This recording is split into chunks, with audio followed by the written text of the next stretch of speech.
Fear has a sound. It is not screaming. It is not crying. It is the shallow breath you take when you know the next one might be your last. Lena learned that sound the night Marcus broke her ribs. She remembered how the room had spun, the metallic taste of blood on her tongue, how the floor had rushed up to meet her face. She remembered the way her body had tried to curl inward to protect what was already broken. And she remembered his voice afterward, calm, almost tender, as he helped her to the bed. "We'll just talk," he had said. "I just want us to understand each other." He always said that. Now, months later, that same sound lived in her chest as she crouched beneath a tavern table, dust clinging to her skirts, her fingers locked together so tightly they trembled. The wood above her was old and scarred, carved with initials she couldn't read in the darkness. Above her, boots moved, heavy, deliberate, familiar. Marcus was here. Before we begin, if you love dark Lycan Kings, forbidden mates, and stories that make your heart ache, like this video, subscribe, and step into the pack, because these stories only get deeper from here. Lena had planned her escape for 6 months. 6 months of collecting moments, cataloging dangers, learning the rhythm of her own prison. She saved coins one by one, hiding them beneath a loose stone in the hearth. Copper pieces stolen from the market money, silver shavings from the household fund. Each one felt like rebellion. Each one felt like hope turning solid in her palm. She learned which floorboards creaked. 3rd from the window, 5th from the door. The one near the wash basin that groaned like a dying thing if you stepped wrong. She learned when Marcus drank himself into sleep. How many glasses it took. How his breathing changed when unconsciousness finally claimed him. She learned how to keep her face blank when he tested her. How to nod at the right moments. How not to flinch too soon. Because flinching early meant he knew you expected it, and that made him angry. "Why would you think I'd hurt you?" he would ask, voice dripping with wounded innocence. "What kind of monster do you think I am?" But Marcus learned too. He always did. He found the money on a Tuesday. Lena had been careless, distracted by hope, and she'd left the hearthstone slightly askew. The beating that followed was the worst yet, methodical, furious, and quiet. He did not want the neighbors to hear. He used his open palm for her face. Bruises were harder to explain. He used his fists for her ribs, her back, places clothing would hide. He spoke the entire time, his voice never rising above a conversational tone. "Did you think I wouldn't notice? Did you think you could leave me? Where would you even go? Who would want you?" When it was over, when Lena lay curled on the floor, struggling to breathe around the pain, Marcus knelt beside her.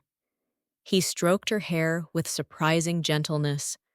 "I do this because I love you," he whispered. "You understand that, don't you?" That night, lying in the darkness, with every breath a knife through her chest, Lena decided something simple and terrible. If I stay, he will kill me. So she ran. She waited 3 days. Let him think she was broken again, compliant again. Let him relax into his power. Then, on a market day when the streets were crowded and loud, Lena simply walked away. She didn't take anything. No bag, no cloak, no food. Just herself. And the desperate, howling need to survive. The tavern smelled of smoke, spilled ale, and old wood. Lena had been there for less than an hour, huddled in the corner, with a bowl of stew she couldn't eat, when she heard his voice outside. "Have you seen a woman? Dark hair, about this tall, wearing a blue dress?" Her body moved before her mind could catch up. She dropped to her knees, and crawled beneath the nearest table, her heart slamming against her ribs so hard she thought it might crack them all over again. Dust and old rushes clung to her skirts. The wood above her was sticky with years of spilled drinks. The door opened. Marcus's footsteps were unhurried. Confident. He knew she was here. "Sorry to disturb your evening, friends," he said, and his tone was pleasant, smiling. The tone he used when he was hunting. "I'm looking for my wife. She's not well. Confused, you understand. I'm worried about her." Lena pressed her knuckles to her mouth to stop the sound from escaping. Her whole body shook. She could see his boots now, moving between the tables, getting closer. "Please," she thought, "please, someone help me." But why would they? She was a stranger. He was a concerned husband. The world had taught her long ago that no one interfered in a marriage. "Haven't seen anyone like that," a gruff voice said. "Are you sure?"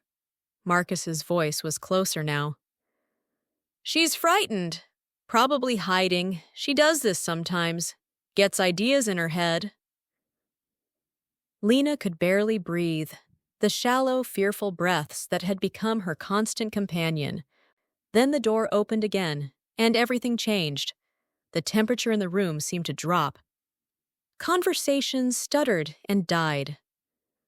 Someone's cup hit the table with a heavy thunk. Through the forest of chair legs and boots, Lena saw new feet enter.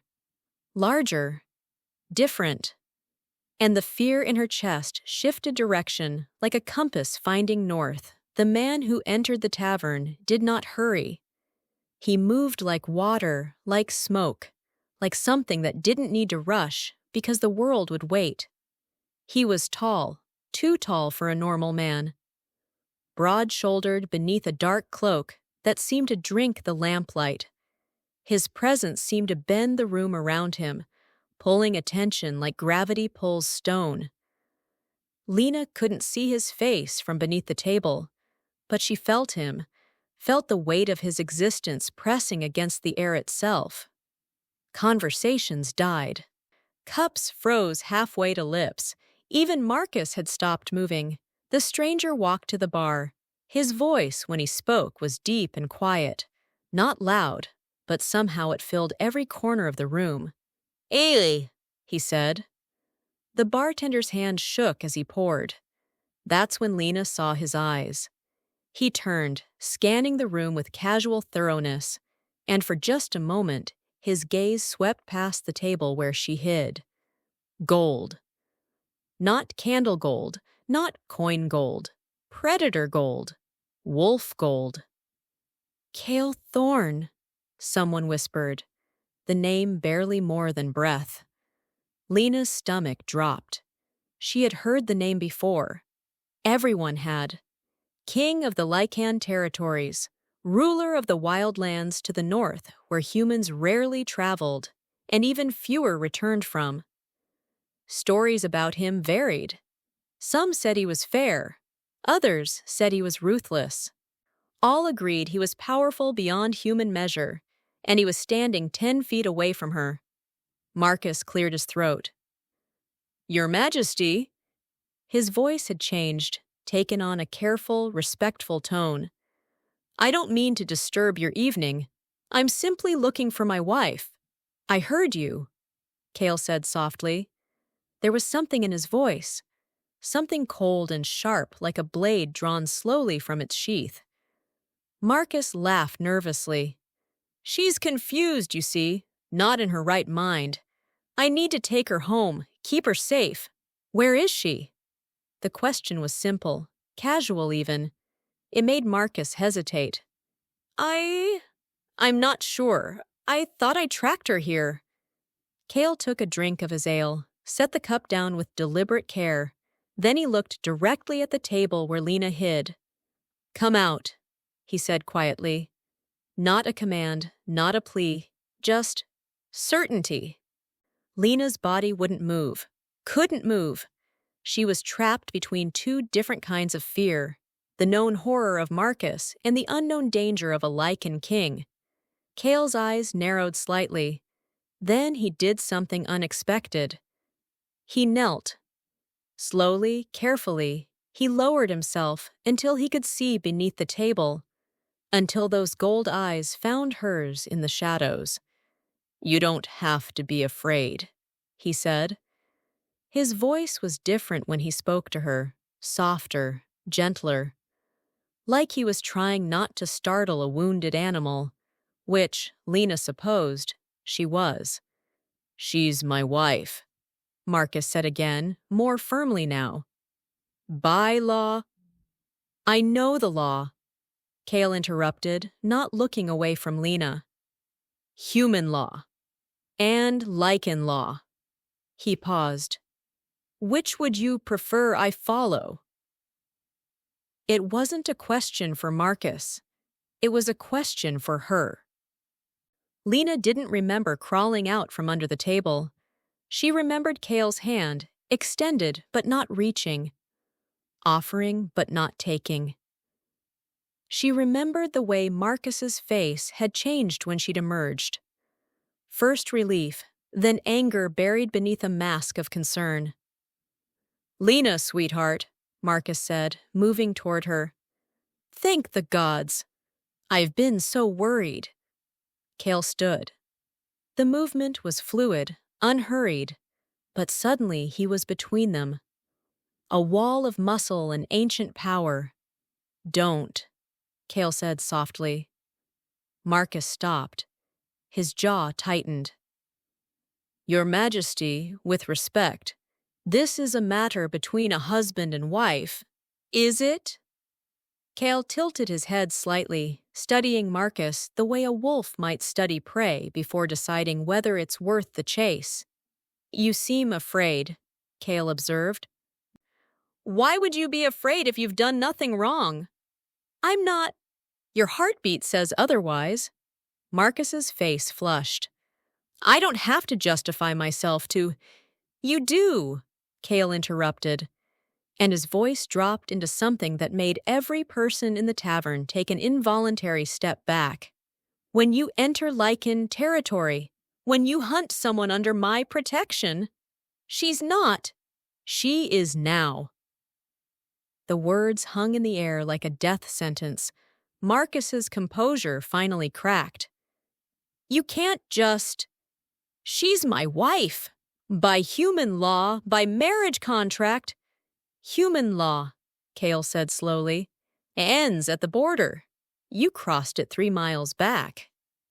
He smiled, and there was nothing kind in it. "You're in my lands now, and in my lands, we have different rules about who belongs to whom." He turned slightly, just enough to look at Lena without taking his eyes fully off Marcus. "Has he hurt you?" The question was simple, terrible, exposing. Lena couldn't speak. Her throat had closed around the truth, but her body answered for her. She flinched when Marcus shifted his weight, a tiny movement, barely noticeable. Kale noticed. Something changed in his eyes. The gold brightened, intensified. For just a moment, they didn't look entirely human. When he spoke again, his voice was quiet. Deadly quiet. "You will leave," Kale said. "Now.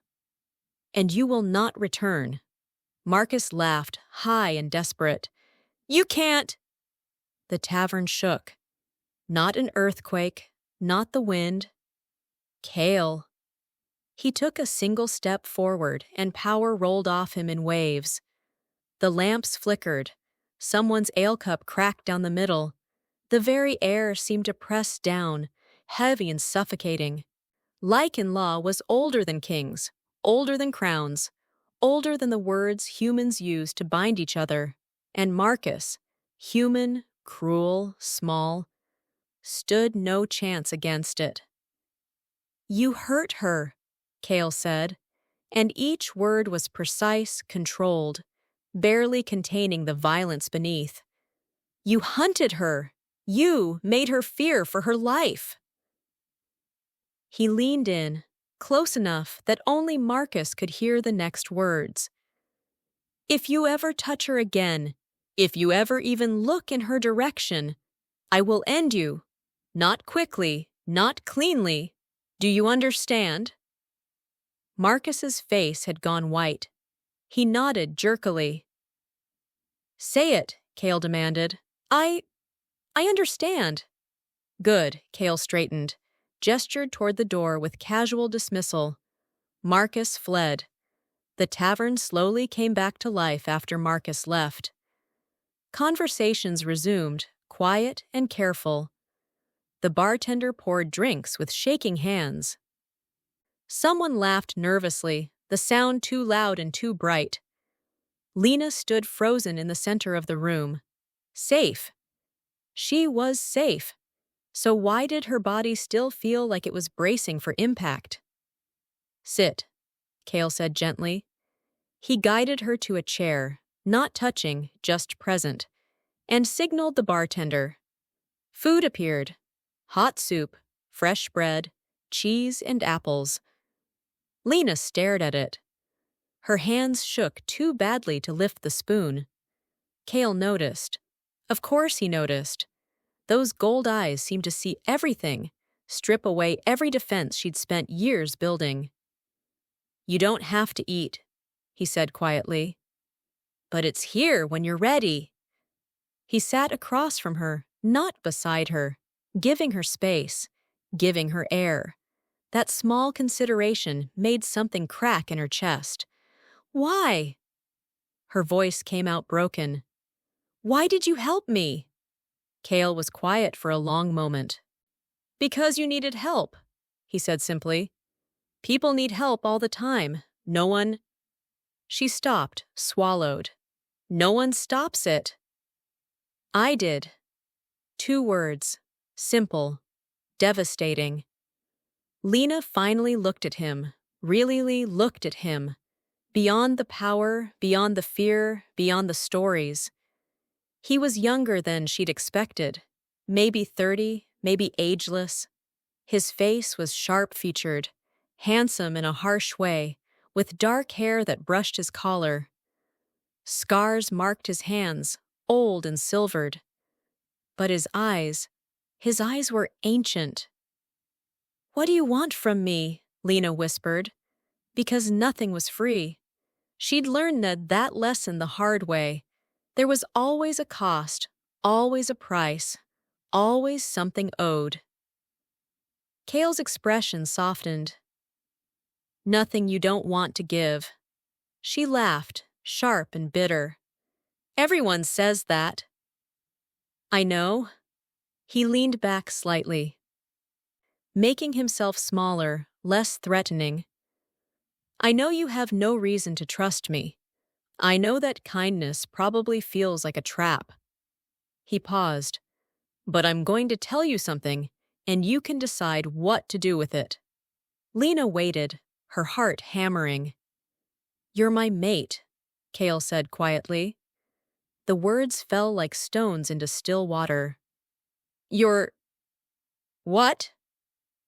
Mate? Lycans are different from human marriages. We don't choose them. They choose us. He met her eyes steadily. I knew the moment I saw you, felt it like recognition, like something in me had been waiting for you. Horror bloomed in Lena's chest. Another bond, another chain, another man claiming ownership. I won't force you, Cale said quickly, reading her panic. The bond means nothing if you don't want it. You don't owe me anything, not gratitude, not affection, not your presence. He took a breath. I just wanted you to know why I helped. Why I'll keep helping, if you'll let me. Lena's hands were shaking harder now. I can't, she whispered. I can't do this again. I can't belong to someone.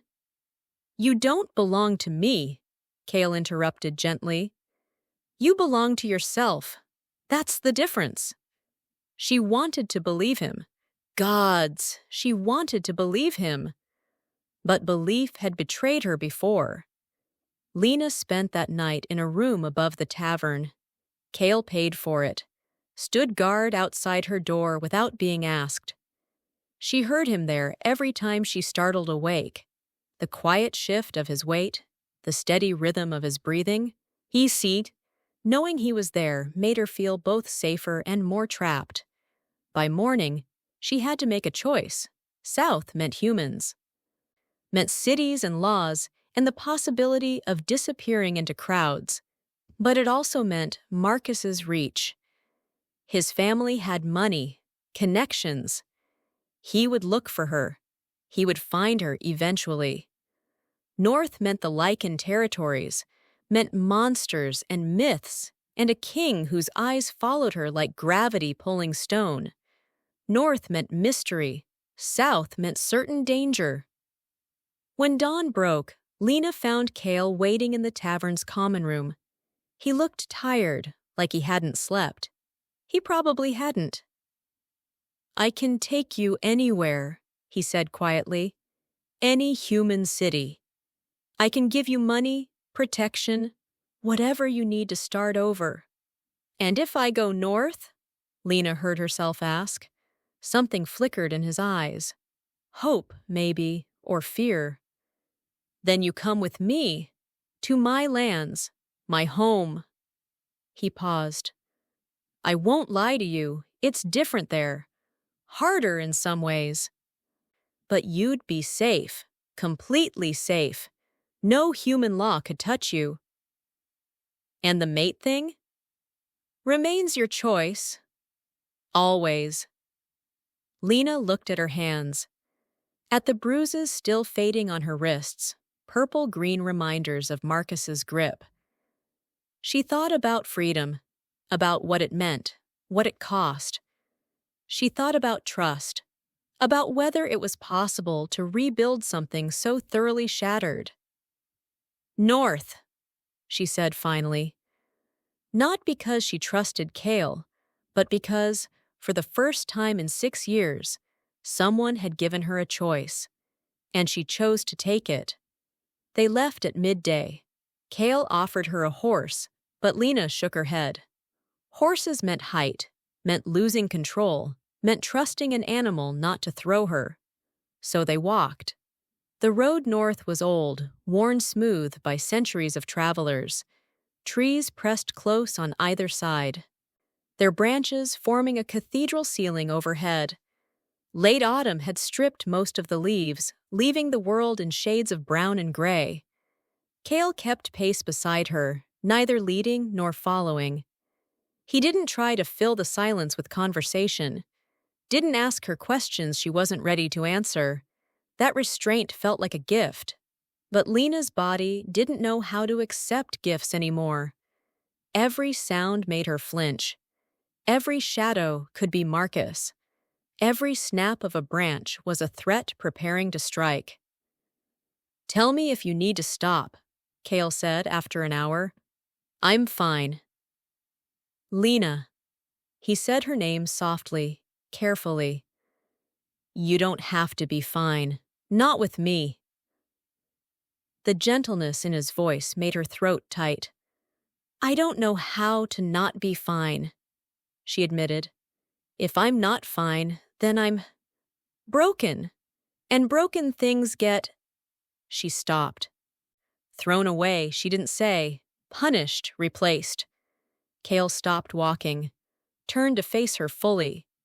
"You're not broken," he said. "You're hurt. There's a difference." "Is there?" "Yes." His eyes held hers. "Broken means beyond repair. Hurt means healing is possible." Lena wanted to believe that. Wanted to believe she was something that could be fixed, not something permanently damaged. "How do you know?" she whispered. Cale's expression turned distant, haunted. "Because I've been hurt too. Different circumstances, but—" He touched his chest, over his heart. "The scars don't always show on the outside. It was the first personal thing he'd shared. The first hint that he was more than just power and protection. Lena found herself studying him with new eyes. What hurt you? He was quiet for so long, she thought he wouldn't answer. War, he said finally.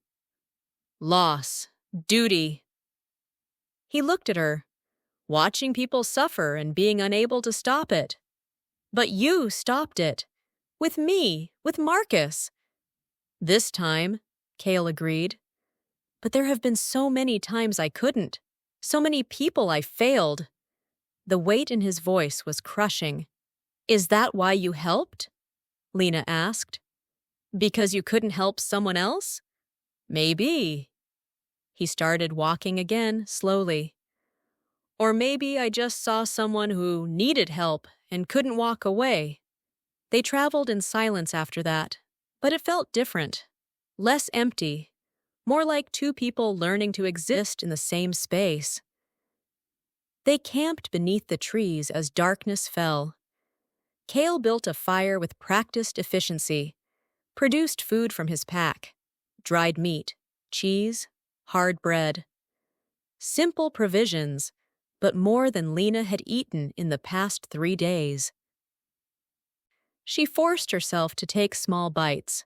Her stomach had forgotten how to trust food. We'll reach the border tomorrow, Cale said, poking at the fire. My land's officially. It'll feel different. Different how? More alive. More aware. He struggled for words. The land itself is tied to Lycan magic. It knows us. Protects us. Will it know I'm human? Yes. He met her eyes. But it'll also know you're under my protection. You'll be safe. Safe. That word again. Lena wrapped her arms around herself, suddenly cold despite the fire. When darkness settled fully, when the forest became a wall of shadows and unknown sounds, Lena's body remembered. She remembered nights where sleep meant vulnerability, where unconsciousness meant Marcus could do whatever he wanted without resistance, where every sudden wake was him standing over her. His expression unreadable. Her sleep, when it came, was shallow and broken. She woke gasping 3 times in the first hour, each time convinced she was back in that house, back in that nightmare. And each time, Cale's voice followed her out of the darkness. You're safe, he said quietly. I'm here. You're safe. Not a promise, a fact, stated with such certainty that her body almost believed it. The 3rd time she woke, she realized he hadn't slept at all. He sat across the fire, alert, watching the darkness. You need to rest, Lena said, her voice hoarse. I'm fine. Cale, I don't need much sleep. He smiled slightly. Lycan constitution. We're built different. But that wasn't the real reason, and they both knew it. He was keeping watch because she needed someone to. The realization made something inside her chest hurt in a new way. Not the sharp pain of injury, but the deep ache of something frozen beginning to thaw. Thank you, she whispered. For what? For staying awake. She struggled. For caring. Cale's expression softened. You don't need to thank me for that. Yes, I do, Lena said. I need to remember that this is unusual. That kindness isn't normal. That it should be normal, Cale interrupted gently. That's the tragedy. Basic human decency shouldn't feel like a miracle. He was right, and that truth was almost too painful to bear. Lena lay back down, staring up at the stars through the branches. She didn't sleep much after that, but Cale's presence across the fire made the waking hours bearable. He kept his word. He stayed.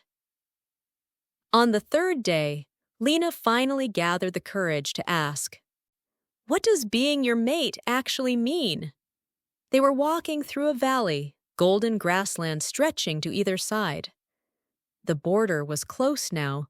She could feel it somehow, a change in the air pressure. Kale was quiet for a long time. "It means a lot of things," he said finally. "But mostly, it means recognition. My soul recognized yours. That's the simple version. And the complicated version." He smiled slightly. "The complicated version involves magic, biology, and about 3,000 years of Lycan history." Despite everything, Lena almost laughed. "Try me." Kale took a breath. "Lycans bond for life. When we find our mate, it's complete. We feel their emotions, sense their presence, become attuned to them in ways that are hard to explain." Lena's stomach dropped. "You can feel what I'm feeling?" "Not exactly." "Not yet." He was quick to reassure her. "The bond only fully forms if both parties accept it. Right now, I can sense you, know when you're nearby, feel if you're in danger. But your emotions, your thoughts, those are still private." "And if I accept the bond?" "Then it deepens. We'd share more, feel more." He looked at her. "But that's a big if, Lena. One you might never choose. And that's okay." "What if I never choose it? What if I can't?" Pain flickered across his face, but he hid it quickly.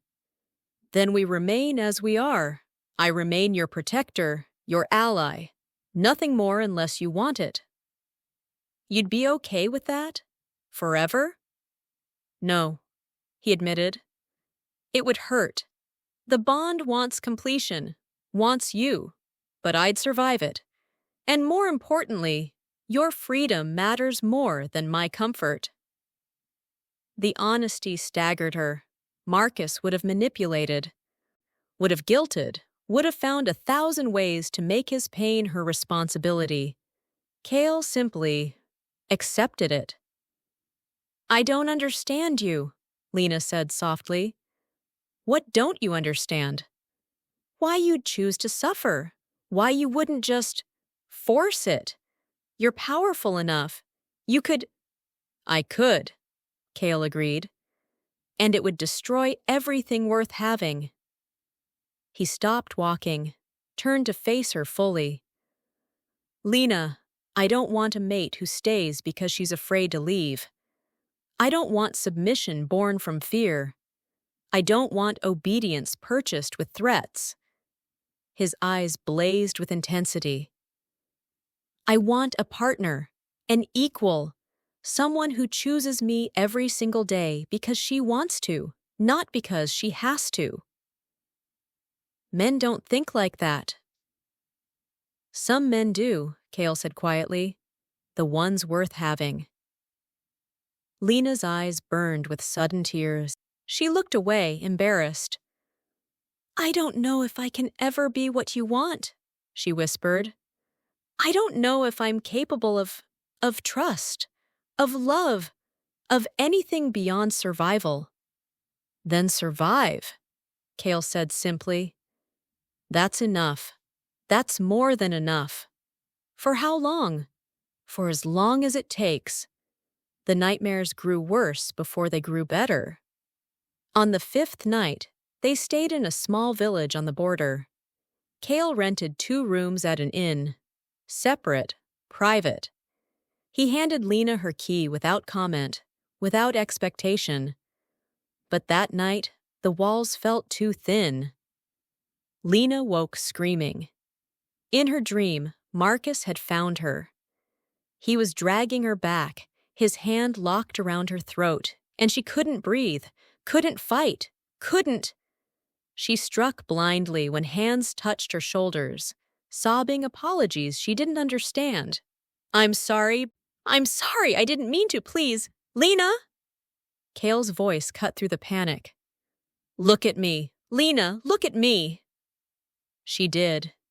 He was kneeling beside her bed, his hands raised where she could see them, not touching, not restraining, just there.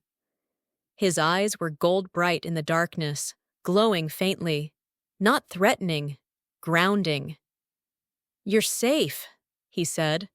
"You're in the village inn. Your room. Your space. No one is hurting you." Lena couldn't stop shaking. I thought, "I know, but he's not here. It's just you and me, and I'm not going to hurt you." "I hit you," she realized, horrified. There was a red mark forming on his cheek. "You defended yourself," Kale corrected gently. "That's good. That's healthy." "I could have." "You couldn't have," he said. "I'm fine, but I'm worried about you." Lena wrapped her arms around herself, trying to hold the pieces together. "I can't do this," she whispered. "I can't keep falling apart." "You're not falling apart. You're processing trauma." Kale's voice was so patient, so steady. "It doesn't happen on a schedule, Lena. Healing isn't linear." "How do you know?" His expression turned distant. "Because I've been there. After the war, I had nightmares for years. Still do, sometimes. I'd wake up convinced I was back on the battlefield, covered in blood that wouldn't wash clean." "What did you do?" "I survived them, one night at a time." He paused. "And I let people help me. That was the hardest part, admitting I needed help." Lena's throat was tight. "I don't know how to let people help." "I know, but you're learning." He gestured to himself. "You let me help by staying, by trusting me enough to sleep near me. Even when your instincts say it's dangerous." "Is it dangerous?" "No." "Absolute certainty. Never. Not from me." They sat in silence for a moment, the night pressing close around them. "Will you stay?" Lena asked quietly. Just until I fall asleep again?" Kale's expression softened. "Of course." He moved to the chair by the window, far enough to give her space, close enough to be present. Lena lay back down, her body exhausted, but her mind still racing. "Kale?" "Yes?" "Thank you for not making me feel broken." "You're not broken," he said softly. "You're healing, and healing is brave." They crossed into Lycan territory on the 6th day. Lena felt the change immediately. The air was different, cleaner, sharper, almost electric. The colors seemed more vivid, the sounds more alive. It was like stepping from a faded painting into the real world. "Welcome home," Kale said softly. But he was watching her, not the land. "It's beautiful," Lena breathed. And it was. The forest here was ancient, towering trees with silver bark and leaves that shimmered even in the pale sunlight. A stream ran alongside the road, its water so clear she could see individual stones on the bottom. Magic thrummed beneath everything, a heartbeat in the earth itself. "The land accepts you," Kale observed, surprise in his voice. "How do you know?" "Because you're still standing." He smiled slightly. "Human visitors usually feel uncomfortable here, disoriented. But you—" He studied her. "You look like you belong." The words settled into Lena's chest, strange and warming. Belonging. She hadn't belonged anywhere in so long. They walked deeper into the territory, and Lena began to see signs of life. A cabin in the distance, a cleared field, a road that branched off toward what looked like a small village. And lichens. She saw her first one near a river, a woman washing clothes, her movements efficient and graceful. When she straightened, her eyes flashed gold. She stared at Lena with open curiosity. Then her gaze shifted to Kale.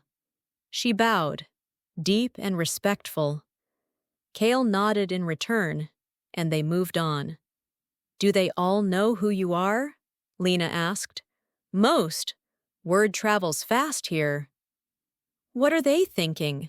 About me?" Kale glanced at her.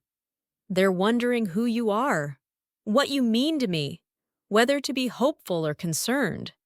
"Concerned about what?" "That their king has found his mate, and she's human." He said it matter-of-factly. "It's complicated.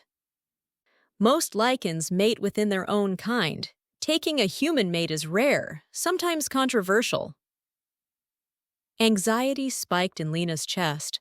"Will they hate me?" "No." Kale's voice was firm. "They'll be cautious, curious, but they'll respect my protection because I've claimed you. They won't challenge that." "And if I choose not to accept the bond, will they still respect me?" Kale stopped walking, looked at her with something like pride in his eyes. "That's a good question. A smart question." He nodded slowly. "Yes, because respect isn't earned through a bond. It's earned through who you are, how you live, what you choose to fight for." For the first time since leaving Marcus, Lena felt like she might have a future worth living. The Lycan capital rose from the mountains like something carved from moonlight and stone. It terrified her. Not because it was ugly, it was beautiful in a way that hurt to look at. Towers of pale stone, bridges that seemed to float between buildings, gardens that bloomed even in late autumn. It terrified her because it represented power. And power, in Lena's experience, always meant someone getting hurt. "We can turn back," Kale said quietly. They stood at the city gates, massive things carved with wolves and moons and ancient symbols Lena couldn't read. "No," she said, "I need to do this." Because running forever wasn't freedom. It was just a different kind of prison. The guards bowed as Kale passed. People in the streets stopped and stared. Word spread like wildfire. The king has returned, and he's brought someone with him. Lena felt every eye like a weight. Kale led her to the palace.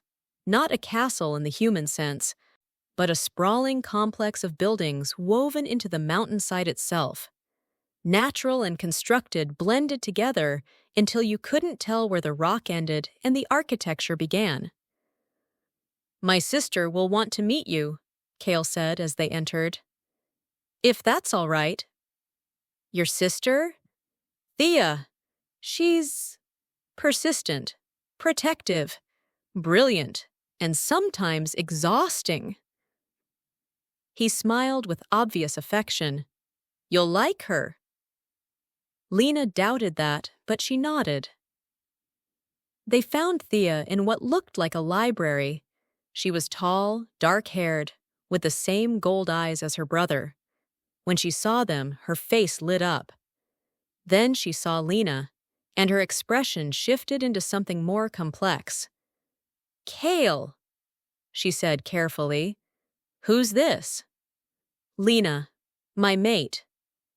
Thea's eyebrows rose. She studied Lena with an intensity that made her want to hide. Then, unexpectedly, she smiled. Warm and genuine. "Welcome," Thea said. "I imagine my brother has been overwhelming and protective, and probably hovering like you're made of glass." Despite everything, Lena almost laughed. "A little." "Ignore him. He's terrible at this." Thea moved closer, and Lena fought the instinct to flinch. "I'd like to talk with you, privately, if you're comfortable with that." Lena glanced at Kale. He nodded. "I'll be nearby if you need me." Thea led Lena to a garden. It was smaller than the others, more private. A fountain burbled quietly in the center. Late autumn flowers bloomed in defiance of the season. "Sit," Thea said gently. "Please." Lena sat on a stone bench, her hands knotted in her lap. Thea settled beside her, close, but not touching. "My brother told me some of what happened," Thea said carefully. "Not details, just enough to understand that you've been through something terrible." Lena said nothing. "I want you to know something," Thea continued. "You don't owe him anything. Not gratitude, not affection, not the mate bond." She paused. "I love my brother. He's good and kind and honorable. But that doesn't mean you're obligated to choose him." The words cracked something open in Lena's chest. "Everyone keeps saying that," she whispered. "But I don't understand why. He saved me. He protected me. Doesn't that mean—" "It means he did the right thing," Thea interrupted gently. "That's all. Doing the right thing doesn't entitle someone to your heart, your body, or your future." Lena's eyes burned. "In my world, it does." "Then your world is broken," Thea said simply.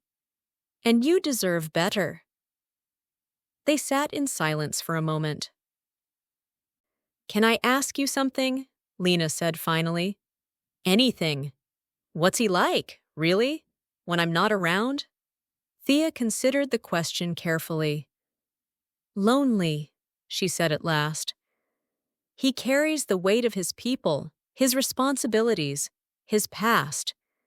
He's been waiting for you for a long time, waiting without even knowing you existed." She looked at Lena. "But he would rather be lonely forever than force you into something you don't want." "How do you know?" "Because I know my brother." Thea's voice was firm. "He would die before he became the kind of man who takes what isn't freely given." Lena wanted to believe that, needed to believe it. "I'm scared," she admitted. "All the time. Of everything, even good things, especially good things." "That's normal," Thea said. "After what you survived, fear makes sense. It's your body trying to protect you. But I don't want to live this way forever, afraid, broken." "You're not broken," Thea said firmly. "You're hurt, and hurt people heal. It takes time, but they heal." Lena looked at this woman, this stranger who was showing her more kindness than anyone had in years. "Why are you being so nice to me?" Thea smiled. "Because you deserve kindness, and because I think, given time, we could be friends."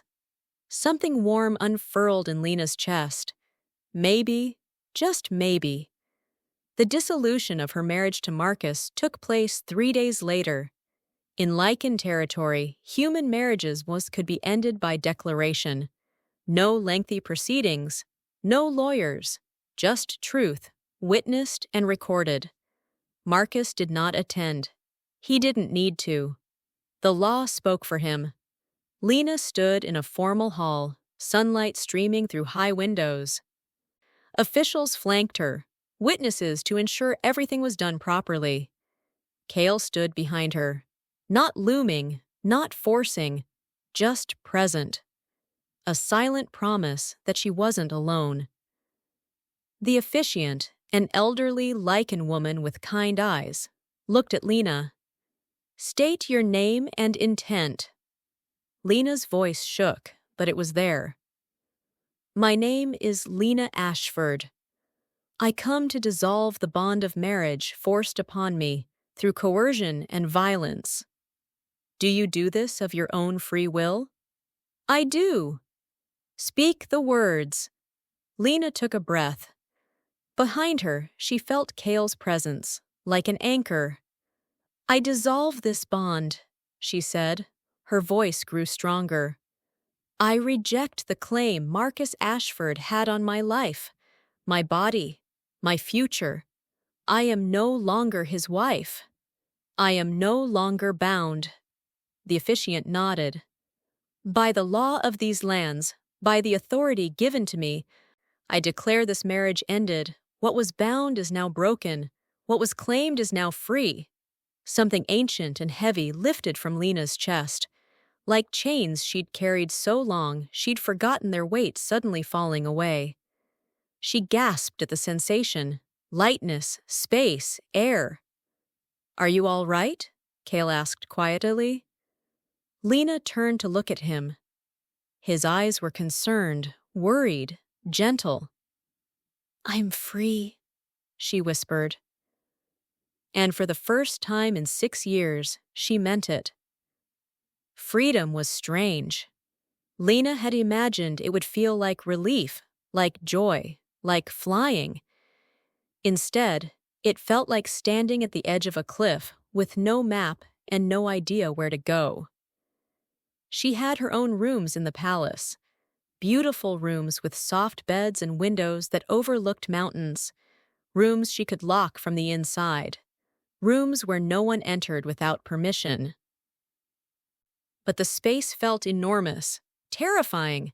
Without fear to guide her, she had to decide who she was. Cale gave her that space. He didn't push, didn't demand, didn't hover. He simply existed nearby, present if she needed him, absent when she needed solitude. But Lena found herself seeking him out more and more, not because she had to, because she wanted to. They walked in the gardens. She asked him about Lycan history, about his people, about the magic that threaded through everything. He answered patiently, never condescending, treating her questions like they mattered. She told him small things about herself, the things Marcus had tried to erase. I used to love reading, she said one afternoon. Poetry, stories, anything. Marcus said it was a waste of time. What was your favorite? Cale asked. There was this collection of folk tales about brave women who saved themselves. I read it until the pages fell out. The next day, Cale presented her with a library. Not just a room, an entire wing of the palace filled with books, thousands of them, with a reading chair positioned by the window, and soft blankets, and a note in his handwriting. For all the time you lost, and all the time you'll have. Lena cried when she saw it, not from sadness, from the overwhelming realization that someone had listened, had remembered, had cared enough to give her back something precious. It took 6 weeks before Lena let Cale touch her intentionally. 6 weeks of healing, of therapy with Thea, who was trained in trauma care, of nightmares slowly decreasing in frequency. 6 weeks of watching Cale carefully keep his distance, never reaching, never assuming. They were in the garden when it happened. Late afternoon, golden light painting, everything soft. Lena had been telling him about a book she'd read, gesturing animatedly, when she stumbled over a root. Cale caught her. His hands were gentle on her arms, steadying her. The touch lasted only seconds before he released her, stepping back to give her space. But in those seconds, Lena felt something different. Not fear, not panic. Warmth, safety. Thank you, she said quietly. Cale nodded, already moving away. Wait. The word left her mouth before she could think about it. He stopped, looked back with careful hope in his eyes. Lena took a breath, extended her hand. It shook. But it was there, offered. Cale stared at her outstretched hand like it was something precious and fragile. Are you sure? He asked. No, Lena admitted, but I want to try. Slowly, carefully, Cale took her hand. His palm was warm, calloused. His fingers curled around hers with devastating gentleness. Lena's heart hammered. Every instinct screamed at her to run, to pull away, to protect herself, But she didn't. She stood there, holding his hand, breathing through the fear. "You're shaking," Kale said softly. "I know." "We can stop." "I don't want to stop." Her voice was barely a whisper. "I'm tired of fear deciding everything for me." Kale's expression softened. "This is brave, Lena. Braver than fighting. Braver than running." They stood like that for several minutes, just holding hands, just breathing. When Lena finally let go, she felt different. Lighter, stronger, like she'd won a battle she'd been fighting her whole life. The news came on a cold morning. Unrest in the Eastern Territories, human raiders crossing the border, attacking Lycan settlements. 3 villages burned, families displaced. Kale's face went hard when he heard. "I have to go," he told Lena. They were in his study, maps spread across the desk. His whole body had shifted, from the gentleman she'd been learning to trust to the warrior king his people needed. Fear spiked in Lena's chest. For how long? "I don't know. Weeks. Maybe longer." He looked at her. "You'll be safe here. Thea will stay with you. The palace is protected. I'm not worried about me." The words surprised them both. Kale stared at her. "Lena." "I'm worried about you," she said. "Is that allowed? Am I allowed to worry?" Something blazed in his eyes. "Yes. Gods, yes." "Then be careful," Lena whispered. "Come back." "I will." He took a step toward her, then stopped, that familiar caution holding him back. Can I hug you before I go?" Lena's breath caught. A hug meant closeness, meant trust, meant vulnerability. But looking at him, at this man who had given her nothing but kindness, nothing but choice, nothing but space to heal, she found herself nodding. Kale moved slowly, gave her time to change her mind. Then his arms closed around her. He was warm and solid and gentle. His embrace was protective without being possessive, strong without being trapping. Lena let herself lean into it. Just for a moment. Just long enough to memorize the feeling of safety. "Come back to me," she said against his chest. "Always," Kale promised. The days without Kale were strange. Lena had expected relief, space from his presence, from the constant reminder of the choice she still hadn't made about the bond. Instead, she felt his absence like a missing limb. She woke in the night reaching for something that wasn't there. She walked through the gardens, expecting to see him. She found herself saving thoughts to share with him, only to remember he was gone. "This is normal," Thea told her one evening. They sat in Lena's rooms, tea cooling between them. "The mate bond pulls even before it's completed. You're drawn to each other." "I don't like it," Lena said. "It feels like I'm not in control." "You are in control," Thea corrected gently. "The bond doesn't control you. It just makes the connection obvious.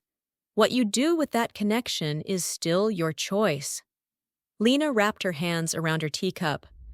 "I miss him." "I know. I didn't think I would. I didn't think I could miss anyone, not after Marcus. Missing someone meant being vulnerable, meant they had power over you." "Kale isn't Marcus," Thea said softly. "I know that." Lena's voice broke. "In my head, I know that. But my body remembers differently. My instincts remember differently." "So you're fighting yourself?" "Every day." Thea reached out slowly, telegraphing her movement, and took Lena's hand. "The fact that you're fighting means you're healing," she said. "Trauma wants you to stay afraid forever.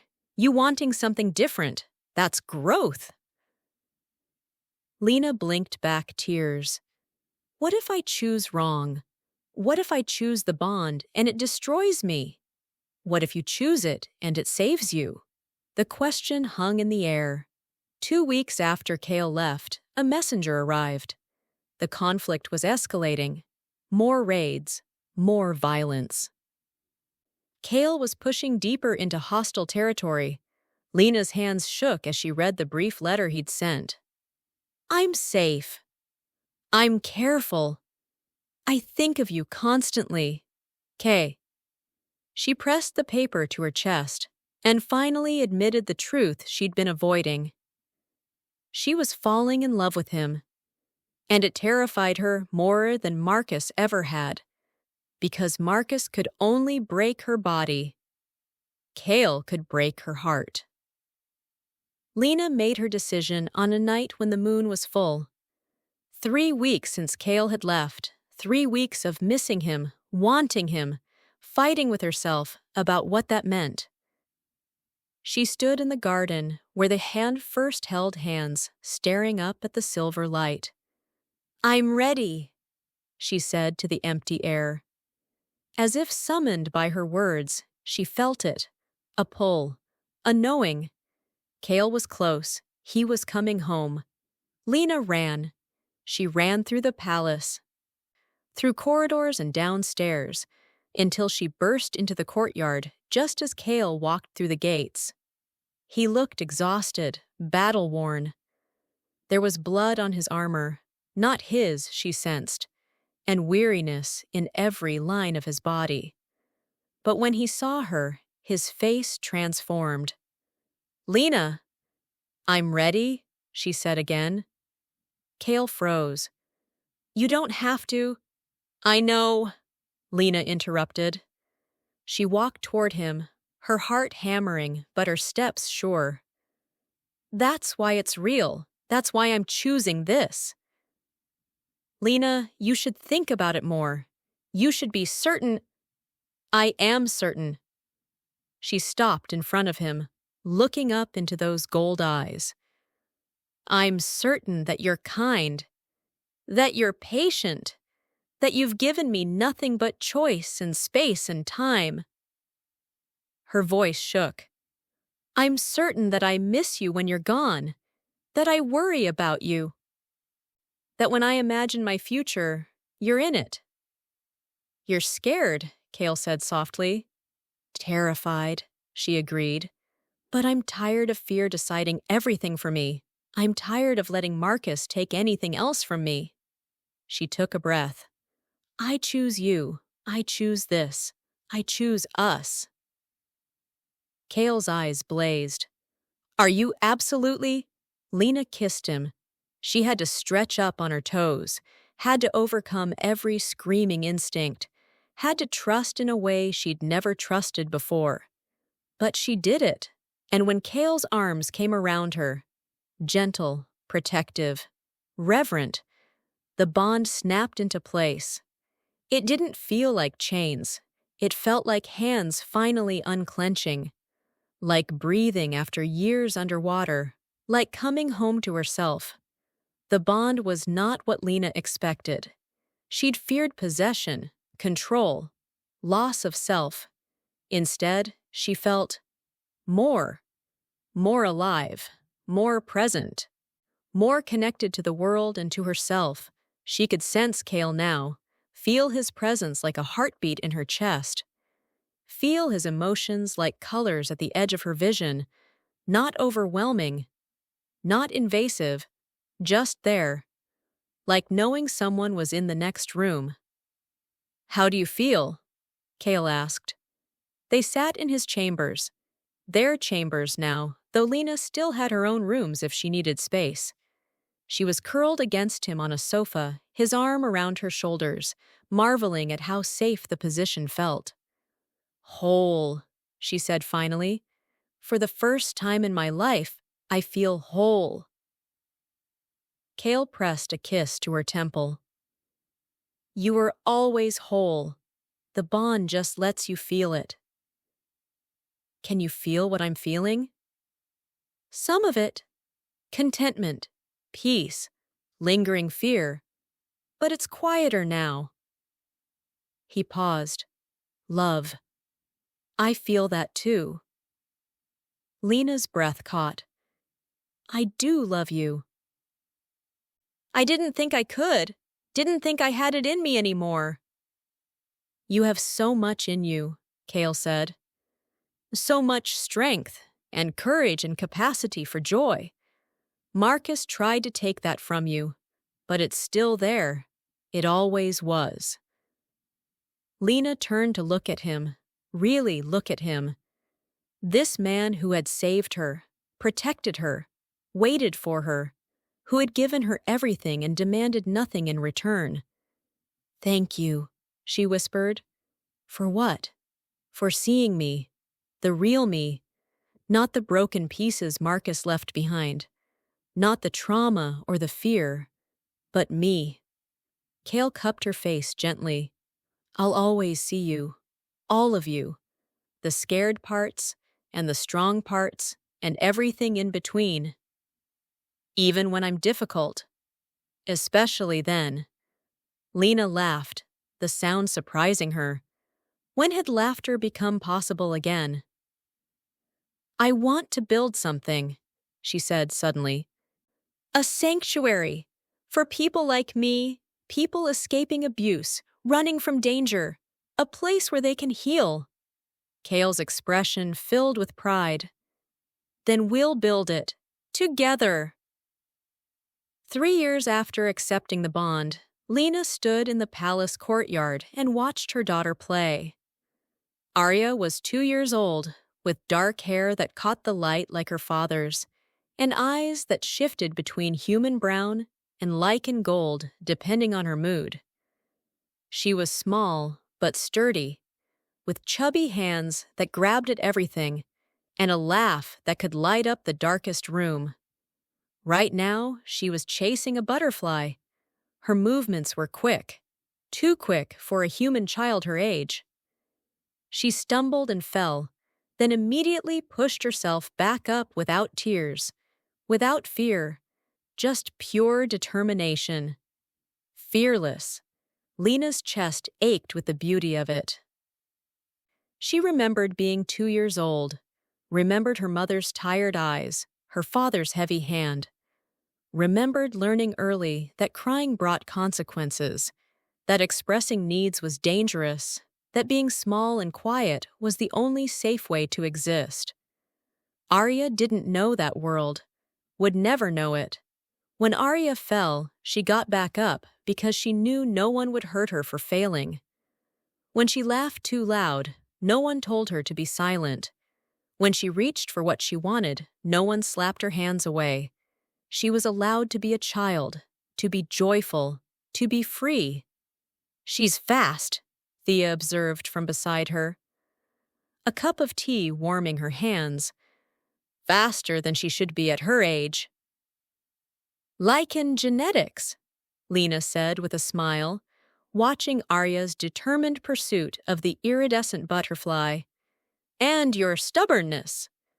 Thea's tone was affectionate. She has your eyes when she concentrates, that same fierce focus. Lena laughed. 3 years ago, she wouldn't have believed laughter was possible. Wouldn't have believed any of this was possible. The peace, the joy, the simple pleasure of watching her child play in the sunlight without constantly scanning for threats. The sanctuary she'd envisioned was real now. A compound on the edge of the capital where survivors of abuse could find shelter, healing, and community.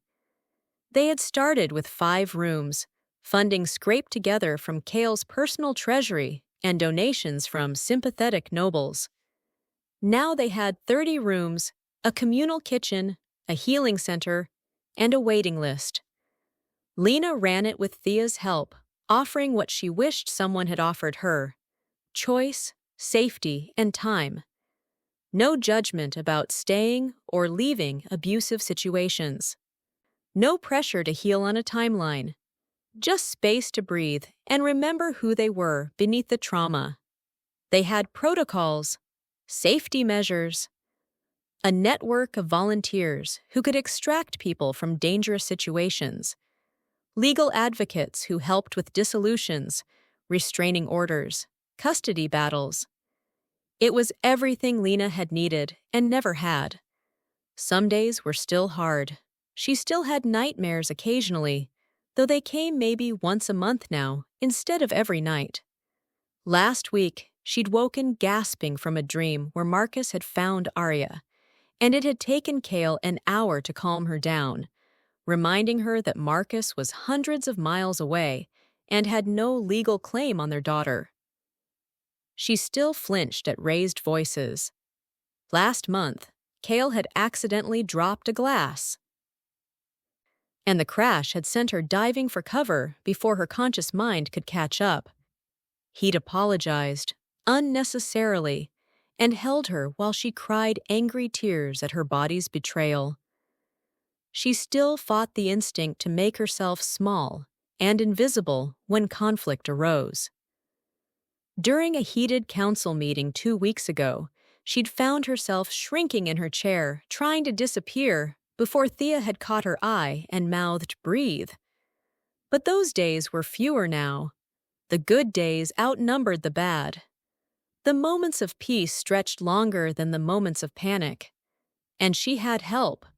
A partner who understood, who had his own trauma nightmares about war and loss.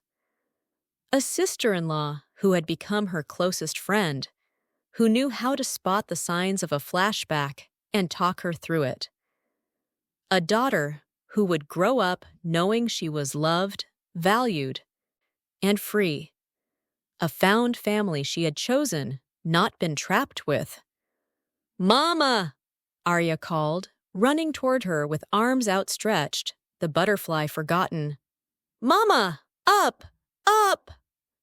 Lena caught her daughter and lifted her up, pressing a kiss to her forehead. Arya smelled like sunshine and the honey cakes she'd definitely stolen from the kitchen. There was a telltale smudge of honey on her chin. "Did you catch the butterfly?"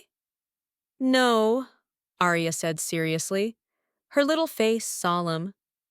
"But I said hello. It was pretty. Mama, you know what?" "What, sweetheart?" "I asked it to come back tomorrow, so I can say hello again." Lena's throat tightened with emotion. "That's very kind of you. I'm sure the butterfly appreciated that. Do you think it will come back?" "I hope so." "Me too." Arya patted Lena's cheek with one sticky hand. "Like you, Mama." "You're pretty too." Lena had to blink back tears. "Thank you, sweetheart." "Why are you crying?" Arya's face crumpled with concern. "Are you sad?" "No, baby, I'm happy. Sometimes people cry when they're very, very happy." "Oh." Arya considered this. "I don't cry when I'm happy. I laugh." "That's a good way to do it, too." Kale emerged from the palace, still in his council clothes, looking tired but content. He'd been in meetings all morning, something about border disputes and trade agreements. When Arya saw him, she squealed with delight and wiggled in Lena's arms. "Papa! Papa, up!" He took her from Lena's arms, tossing her gently in the air while she giggled. The sound was pure joy, unfiltered and perfect. It never failed to make Lena's heart full to bursting. This man who had once been a warrior king, who had led armies and made life-or-death decisions, now making silly faces at their daughter. "How was your morning, little one?" Kale asked, settling Arya on his hip. "I chased a butterfly, and I fell down, but I didn't cry. And I said hello to it." "You said hello to the butterfly?" "Yes, because that's polite. Mama says we should be polite. Mama is very wise, Kale said solemnly, winking at Lena over Arya's head.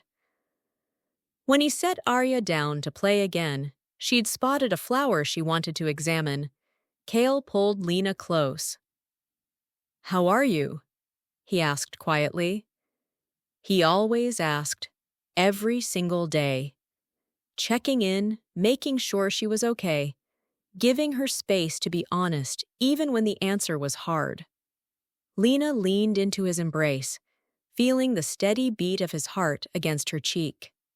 "Happy," she said simply, and she meant it, not the fragile, fearful happiness that could shatter at any moment, not the cautious, conditional happiness that came with strings attached. Real happiness, deep happiness, the kind that had roots. She had not escaped one cage only to enter another. She had built a life, a real life, with choice and agency and love that didn't hurt.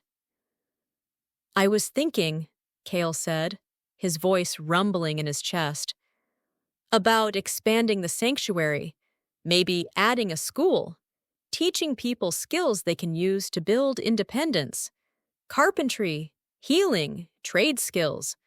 So when they're ready to leave, they have options, ways to support themselves." Lena pulled back to look at him, this man who never stopped thinking about how to help people, how to make the world better, how to turn systems of power into systems of support. "I think that's perfect," she said. "We could also add a children's program. So many survivors have children. They need childcare while they're working or in therapy. They need support for their kids who have witnessed trauma. We could—" She stopped, ideas flooding her mind faster than she could speak them. "We could have specialized counselors for children, art therapy, play therapy, help them process what they've seen." Kale's eyes softened with that look he got sometimes, the one that said he was overwhelmed by her strength, by her determination to take her pain and transform it into purpose. "You're brilliant," he said. "Have I mentioned that today?" "Not since breakfast." "Then I'm slipping." He kissed her forehead. "We'll need more funding, more staff, but it's worth it. Everything you build is worth it." "We build," Lena corrected. "This isn't just me, Kale. It's you, Thea, the volunteers, the donors. It's everyone who believes survivors deserve better. But you denarded it. You had the courage to imagine something better." Arya's laughter rang across the courtyard, bright and clear as bells. She had found a group of older children, refugees staying at the sanctuary with their mothers, and was trying to keep up with their game, her little legs pumping furiously. The older children were gentle with her, slowing their pace, including her. One girl, maybe 7 years old, took Arya's hand and helped her run. Lena recognized that girl, Sarah. She'd arrived 3 months ago with her mother, both of them covered in bruises, both of them jumping at every sound. Sarah hadn't spoken for the first 2 weeks. Now she was laughing, playing, helping a younger child feel included. That's what healing looked like. Lena watched her daughter, this fierce, joyful little person who would never know the fear Lena had lived with. Who would grow up knowing her voice mattered. Her choices were respected.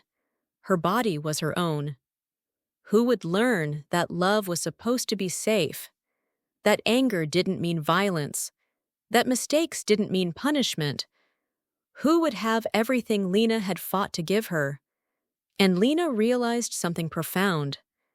She had spent so long learning how to survive that she'd forgotten how to live.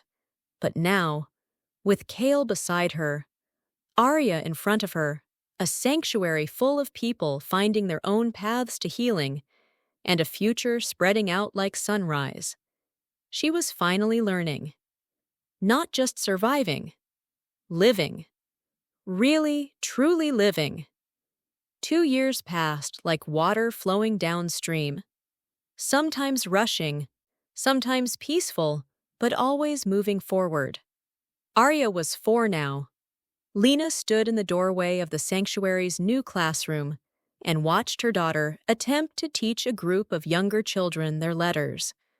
Arya took her role as big helper very seriously, her little face scrunched in concentration as she pointed at the alphabet chart. "This is A," Arya announced with authority. "It makes the ah sound, like Arya." The children, some human, some Lycan, all refugees from various situations, watched her with wide eyes. One little boy, maybe 3 years old, raised his hand. "Yes, Thomas?" Arya said, mimicking the patience she'd seen from the real teachers. "What about B?" "That's next," Arya said brightly, the end. If this story made you feel the growl, if you felt the claim, the love, the danger, like the video, subscribe, and join the pack, because the next Lycan King is already watching.